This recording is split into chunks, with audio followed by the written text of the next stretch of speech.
文化部19号伫个行政院会当中呢，报告中正纪念堂转型规划，打算要甲中正纪念堂转型做民主教育园区，也受到这院长杜英泰支持。不过民间团体强调，台湾既然是民主国家，应该爱企图维权化，不应该继续甲蒋中正的铜像踩伫遐。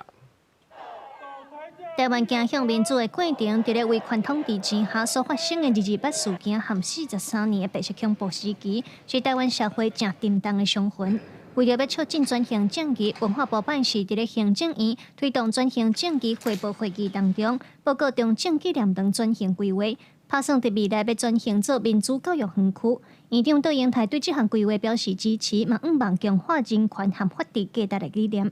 我们继续推广在这个 园区里面的一些人权教育，譬如说，中正纪念堂可以跟国家人权馆办一些国际人权电影节，把中正纪念堂它整个原来是一个威权崇拜的那个形象，渐渐改成是一个民主人权纪念的一个地方。 文化部打算把这个民主教育园区用来做历史记忆保存和民主教育推广。不过有民间团体表示，中正纪念堂的性质和其他不义位置无同，是用来纪念独裁者的场所。民团呼吁政府，台湾既然是民主国家，就无应该继续把蒋中正的铜像踩伫遐。但是你上重要是迄些你的处理啊，你先继续存在，迄就是对咱台湾民主上大的保障啊！一年有这么 100万的观光客来，你是要甲世界观光客传达什么款的